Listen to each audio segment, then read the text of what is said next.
Magandang araw po sa inyong lahat at mga kaibigan.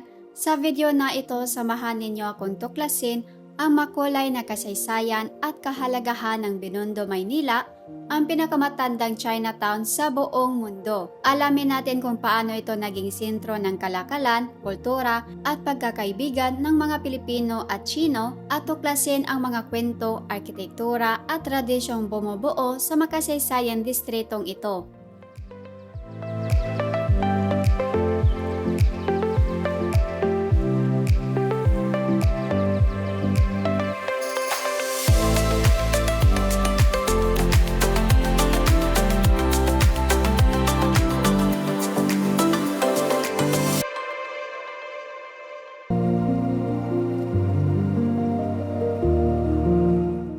Ang Binondo ay isang distrito sa Maynila na kilala bilang pinakamatandang Chinatown sa buong mundo. Itinatag ito noong 1594 ng mga Kastila bilang isang permanenteng pamayanan para sa mga Chinese immigrants na tumanggap ng Katolisismo. Matatagpuan ito sa tapat ng Intramuros sa kabila ng Ilog Pasig at naging sentro ng kalakalan, kultura at komersyo sa Maynila sa loob ng mahigit 4 na siglo.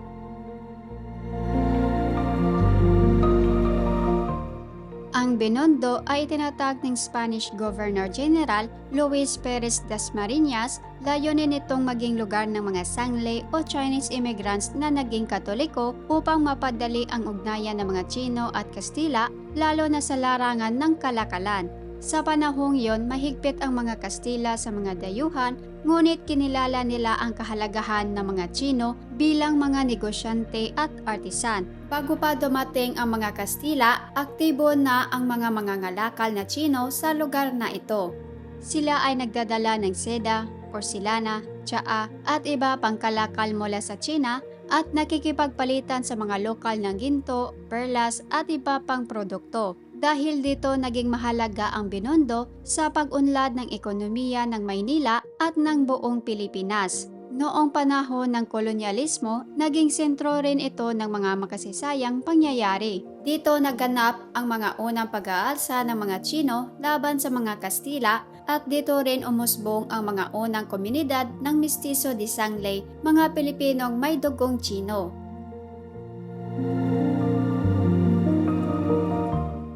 Sa paglipas ng panahon, naging melting pot ang Binondo ng kulturang Pilipino, Chino at Kastila.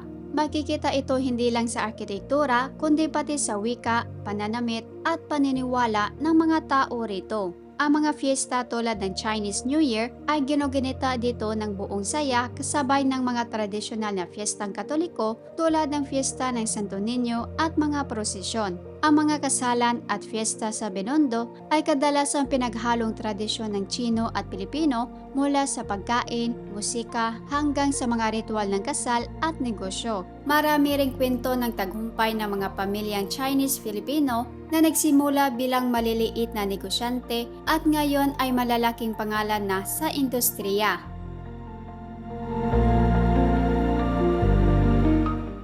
Sa Binondo matatagpuan ang makasaysayang gusali tulad ng Binondo Church na itinayo pa noong 1596 at ilang ulit nang na-renovate dahil sa mga digmaan at sakuna.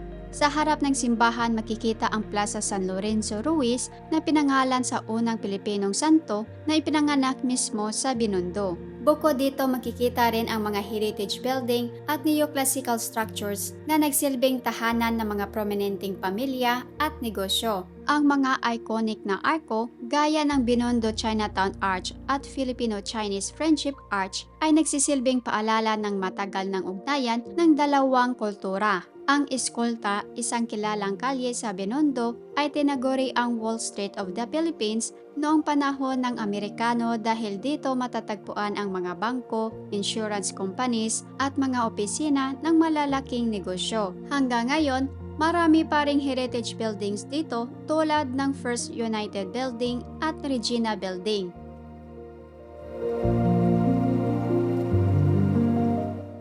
Sikat ang Binondo bilang paraiso na pagkain.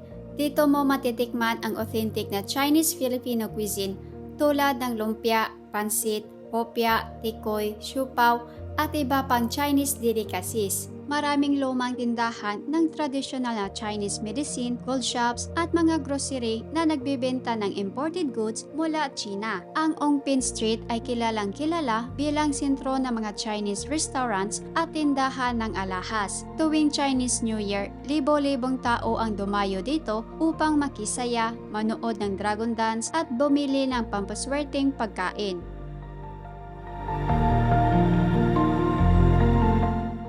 Dito ipinanganak si San Lorenzo Ruiz, ang unang Pilipinong santo na naging martyr sa Japan. Dito rin nanirahan si Mother Ignacia del Espiritu Santo, tagapagtatag ng Congregation of the Religious of the Virgin Mary, ang kauna-unahang Filipino Women's Religious Congregation. Marami ring kilalang negosyanteng Chino at mistiso na nagmula sa Binondo na naging bahagi ng pag-unlad ng ekonomiya ng bansa.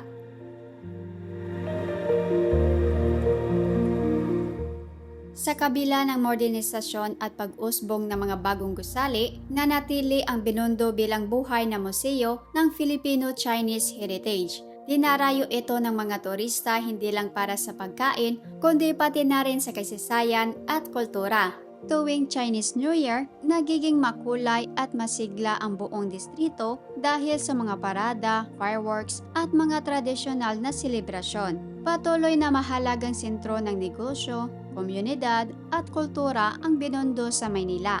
Ito ay simbolo ng matibay na ugnayan ng mga Pilipino at Chino at patunay na ang pagkakaiba-iba ng kultura ay maaaring maging susi sa tagumpay at pag-unlad ng isang bayan.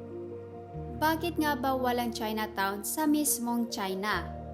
Sa mismong China, wala silang tinatawag na Chinatown dahil ang buong bansa ay lugar na ng mga Chino. Ang terminong Chinatown ay ginagamit lamang para sa mga Chinese communities na matatagpuan sa labas ng China, lalo na sa mga lungsod kung saan hindi majority ang populasyon na Chino.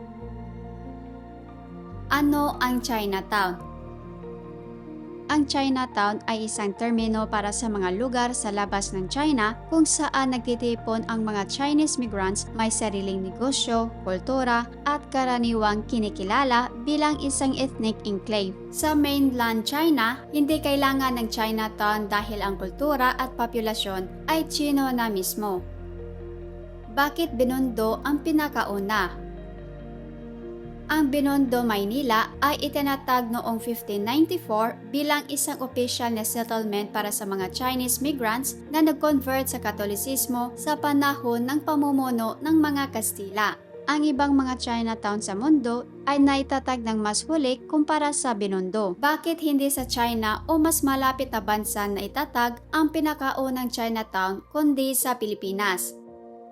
Ang mga kalapit na bansa sa Southeast Asia at East Asia mas huli pa na itatag ang kanilang mga Chinatown. Nagasaki, Japan. Itinatag ang Chinatown noong 1600s, mas huli kaysa Binondo. Bangkok, Thailand. Itinatag ang Chinatown noong 1782, halos 2 siglo pagkatapos ng Binondo. Kampong Sina, Malaysia. May mga lumang Chinese settlements, ngunit ang terminong Chinatown at ang formal na distrito tulad ng Binondo ay mas huli pa na itatag at kadalasan ay tourist district na lang ngayon.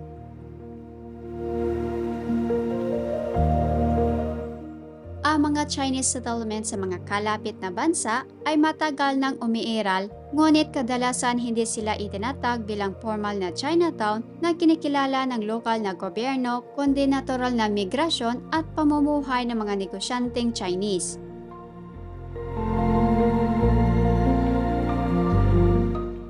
Maraming salamat po sa pagsama sa ating makulay na kwento at lakbay dito sa puso ng Maynila. Sana ay nadama ninyo ang kakaibang saya at lasa ng kasaysayan, kultura at tradisyon ng Binondo sa bawat kanto at kwento. Tunay ngang buhay na buhay ang diwa ng pagkakaibigan at pagtutulungan ng Pilipino at Chino. Kung nagustuhan mo ang ating kwento, huwag kalimutang i-like, mag-subscribe at i-share ang video na ito sa mga kaibigan at pamilya. Hanggang sa susunod nating paglalakbay, sama-sama natin tuklasin ang yaman ng ating bayan dahil dito bawat kwento, kwento nating lahat. Hanggang sa muli mga kaibigan,